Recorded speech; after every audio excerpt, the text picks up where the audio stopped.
യിരെമ്യാ പ്രവാചകന്റെ പുസ്തകം 1-ാമത്തെ അധ്യായം അതിൻ്റെ 1 മുതൽ 19 വരെയുള്ളതായ വേദവാക്യങ്ങൾ. ബെന്യാമീൻ ദേശത്ത് അനാഥോത്തിലെ പുരോഹിതന്മാരിൽ ഹിൽക്കിയാവിൻ്റെ മകനായ യിരെമ്യാവിൻ്റെ വചനങ്ങൾ.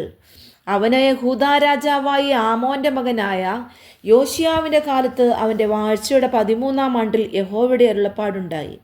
യഹൂദാ രാജാവായി യോശിയാവിൻ്റെ മകനായ യെഹോയാക്കീമിൻ്റെ കാലത്തും യഹൂദാ രാജാവായി യോശിയാവിൻ്റെ മകനായ സിദെക്കിയാവിൻ്റെ 11-ാം ആണ്ടിൻ്റെ അവസാനം വരെയും 5-ാം മാസത്തിൽ യെരൂശലേം വരെ പ്രവാസത്തിലേക്ക് കൊണ്ടുപോയതുവരെയും തന്നെ.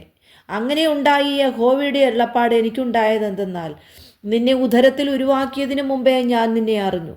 നീ ഗർഭപാത്രത്തിൽ നിന്ന് പുറത്തു വന്നതിന് മുമ്പേ ഞാൻ നിന്നെ വിശുദ്ധീകരിച്ചു. ജാതികൾക്ക് പ്രവാചകനായി നിയമിച്ചിരിക്കുന്നു.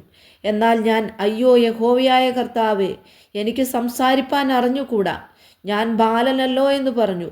അതിന് യഹോവ എന്നോട് അരുളി ചെയ്തത്, ഞാൻ ബാലൻ എന്ന് നീ പറയരുത്. ഞാൻ നിന്നെ അയക്കുന്ന ഏവരുടെയും അടുക്കൽ നീ പോകുകയും ഞാൻ നിന്നോട് കൽപ്പിക്കുന്നതൊക്കെയും സംസാരിക്കുകയും വേണം. നീ അവരെ ഭയപ്പെടരുത്. നിന്നെ വിടുവിക്കേണ്ടതിന് ഞാൻ നിന്നോട് കൂടെയുണ്ടെന്ന് യഹോവയുടെ അരുളപ്പാട്. പിന്നെ യഹോവ കൈനീട്ടി എൻ്റെ വായെ തൊട്ടു. ഞാൻ എൻ്റെ വചനങ്ങളെ നിൻ്റെ വായിൽ തന്നിരിക്കുന്നു. നോക്കുക, നിർമൂലമാക്കുവാനും പൊളിപ്പാനും നശിപ്പിപ്പാനും ഇടിച്ചു കളവാനും പണിവാനും നടുവാനും വേണ്ടി ഞാൻ നിന്നെ ഇന്ന് ജാതികളുടെ മേലും രാജ്യങ്ങളുടെ മേലുമാക്കി വെച്ചിരിക്കുന്നു എന്ന് യഹോവയുടെ അരുളപ്പാട്. യഹോവ എന്നോട് കൽപ്പിച്ചു. യഹോവയുടെ അരുളപ്പാട് എനിക്കുണ്ടായി, യിരെമ്യാവേ, നീ എന്തു കാണുന്നു എന്ന് ചോദിച്ചു. ബദാം വൃക്ഷത്തിൻ്റെ ഒരു കൊമ്പ് കാണുന്നു എന്ന് ഞാൻ പറഞ്ഞു. യഹോവ എന്നോട്, നീ കണ്ടത് ശരി തന്നെ. എൻ്റെ വചനം നിവർത്തിക്കേണ്ടതിന് ഞാൻ ജാഗരിച്ചു കൊള്ളും എന്ന് അരുളി ചെയ്തു. യഹോവയുടെ അരുളപ്പാട് 2-ാം പ്രാവശ്യം എനിക്കുണ്ടായി. നീ എന്തു കാണുന്നു എന്ന് ചോദിച്ചു. തിളയ്ക്കുന്ന ഒരു കലം കാണുന്നു, അത് വടക്കുനിന്ന് പ്രത്യക്ഷമായി വരുന്നു എന്ന് ഞാൻ പറഞ്ഞു. യഹോവ എന്നോട്, വടക്കുനിന്ന് ദേശത്തിലെ സർവ്വനിവാസികൾക്കും അനർത്ഥം വരും. ഞാൻ വടക്കേ രാജ്യങ്ങളിലെ വംശങ്ങളെ ഒക്കെയും വിളിക്കും എന്ന് യഹോവയുടെ അരുളപ്പാട്. അവർ വന്നു ഓരോരുത്തൻ താന്താൻ്റെ സിംഹാസനം യെരൂശലേമിൻ്റെ പടിവാതിലുകളുടെ പ്രവേശനത്തിങ്കിലും ചുറ്റും അതിൻ്റെ എല്ലാ മതിലുകൾക്കും നേരെയും യഹൂദായിലെ എല്ലാ പട്ടണങ്ങൾക്കും നേരെയും വയ്ക്കും.